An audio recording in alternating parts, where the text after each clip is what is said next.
Welcome. This is Happy Child's Mindset Podcast. Hello and welcome to the third episode. I was planning to talk about something else, but I was sick. I had a nasty cold that didn't allow me to breathe even. My nose was like dripping water like an open faucet. So I felt bad and I started to think a lot of things.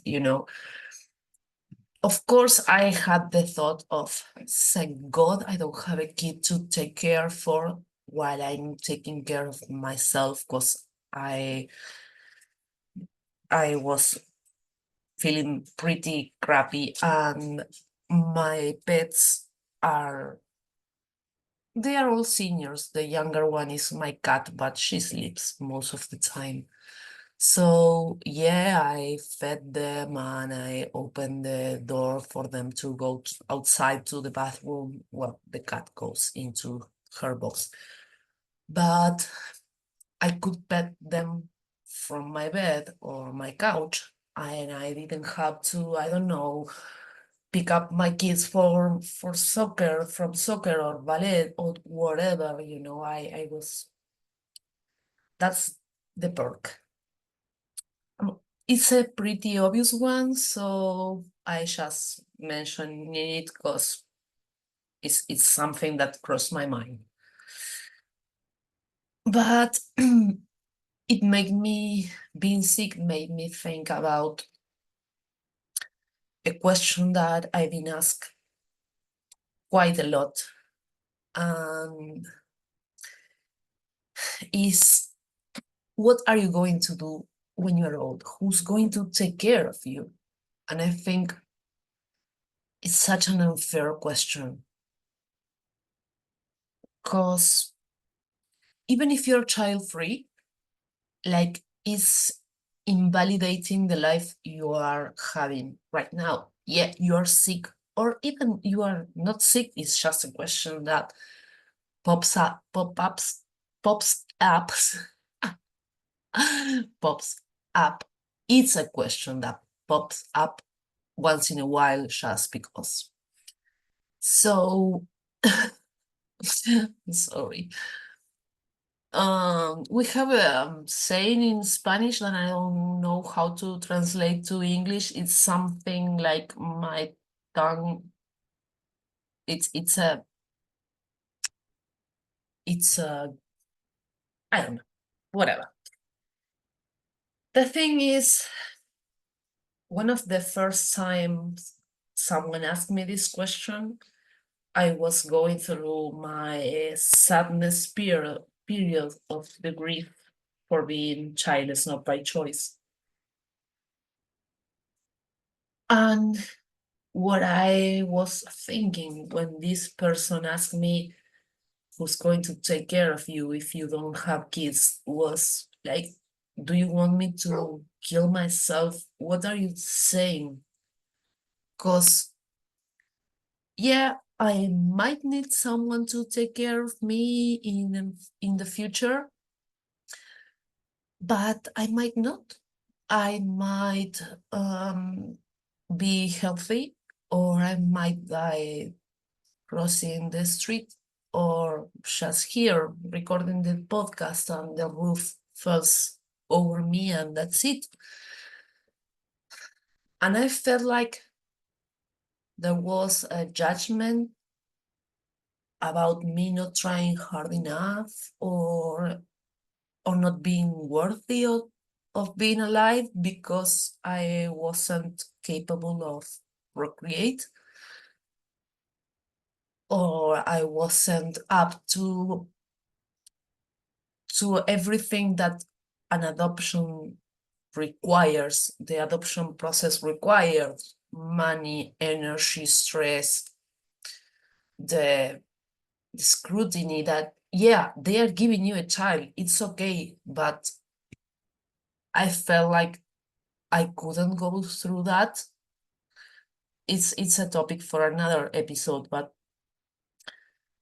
like I felt like, why are you asking me this? Be empathetic with me and don't ask anything. If it's this, is that something that is a concern for you, just keep your mouth shut. And then on the other hand, I always think about how unfair is to have kids for them to take care of you when you're old. At least in Latin culture, the youngest daughter, was actually conceived for taking care of her mom or her parents, and she was forbidden to marry or have a life whatsoever. Actually, I don't know if you know this book that they made into a movie later. Is called Water for Chocolate. I should search the title in English because I know the title is Spanish. The author is a Mexican woman, and it depicts this life of a woman that was born just to take care of her elderly parents. So it's a crappy thing to do to a child. And I'm facing the fact that I'm going to take care of my mom. I'm going to have to take care of my mom. And I've been dreading this for most of my life. Because when I was 4 or 5 years old, my mom started to say things to me like, "You are going to miss me when I'm dead." So I started to have this anxiety of her dying because didn't have any more family and I was going to be an orphan. But at the same time, I I was kind of responsible for everything in her life. So it was a lot. And for a child's perspective, having to take care of her parents or having been born to take care of their parents, it's a lot. So, yeah, I don't get that question. It's something that worries me. Yes, of course, it worries me. It worries me that, yeah, I don't have siblings, I don't have nephews or nieces, but I think the world is also evolving into being healthier, into being more in contact, in communication. We have online things, and if we chose to, can exercise and a lot of things that weren't there for previous generations. And sorry. I'm having to drink water.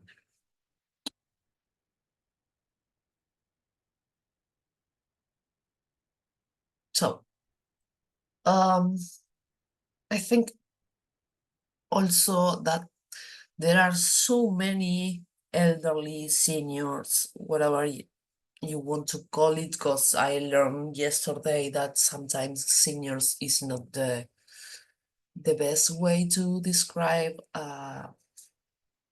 someone that needs care for an old age. I don't know how to explain it, but okay.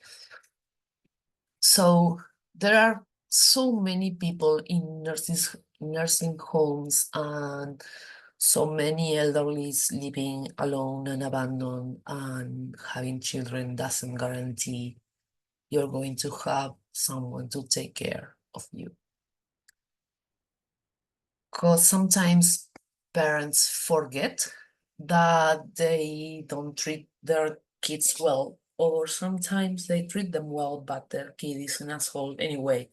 So, yeah, having a kid also doesn't guarantee that you're going to have someone to lean on in your golden years. While I was thinking all of these things and feeling pretty crap about my present because I wasn't able to do anything, so I felt like I was being so unproductive, and when I could like brush that unproductive thing off, it was like, okay, but I want to do something because I'm getting bored of just watching movies. I also started thinking something that I think is it's my purpose, but it also is a place where I want to go. So it's a goal. I I'm actively working toward that. You know, like in Alice in Wonderland, the cat asked, actually Alice asked the cat which way should she go? And the cat asked her, it depends where you are headed. And she says, I don't know. And the reply is like, well, it doesn't matter if you are not going anywhere in particularly any way road. It's okay. So with that in mind, I started working a few years ago into my happiness, and then I found this goal that I'm like shrinking the scope. I want to have a community now and in my future. My ideal future is living in some kind of farmland or something like that with contact with nature and other elderly senior persons. It doesn't have to be women or it doesn't have to be childless, child-free women. What I want to is have that community. And even maybe they don't have to be older elderly. They can be like people that are in their 80s, people in their 60s, people in their 40s. But I want that community sense where each of us can have in my head we are living in those tiny houses they do with containers, like repurposed containers, and we have like community pets and we grow our own food, but at the same time we have fun and we have game nights and story nights. So I actually follow an account. I can't remember how it's called, but they are hilarious. I love them. They are a bunch of senior citizens living all together, and they do these silly, silly things. They were like playing, I don't know how you Americans call that game that there are a lot of red cups and you throw a ball and you have to drink or not drink if you make a goal. I don't know. But yeah, and they yesterday or the day before I saw one. They took these glowing sticks and they sew it into black cloth and they do a stunt dancing, and I love that. I want that, and I think what I was telling you before, the world is changing so much and we have this mimic behavior. I don't know how it's saying in English, that when we are able to see something that we previously thought it wasn't possible, in our head is like, oh yeah, it is possible. So with this type of accounts in IG or internet, we are starting to see how a lot of people come together and form a community, a compound, something like that. Because I saw a woman that they refer to their houses as a compound, because they bought the whole block. He lived there. They were in the suburbs. He lives by herself in her house, but from the backyard, she could go to her cousins, her best friend, and her sister, and they all fall into some kind of roles, like someone usually do the cooking and someone usually do the groceries or take the pets for a walk, that kind of stuff. And they weren't elderly at all. I think the woman actually was my age. So seeing that kind of way of living, it's it's so great, because I think there is the possibility for me to accomplish what I want. But in the meantime, I'm building a community of like-minded people who are who are aiming to be happy despite everything else. Because I don't know if I'm going to be able to, I don't know, go live in the US, where I have most my friends, my child's friend now, or where I'm going to live, if I'm going to stay here or go to Thailand, which would be so nice. But anyway, I still feel like I have people in my life, even if I never met them in person. Like last night in our support group call, I I love these women so much.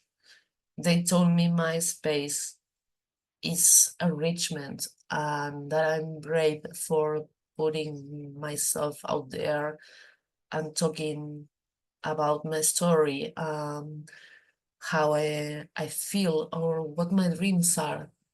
And we talk about how we reached the point of like knowing we were childless. Well, Maria is child free.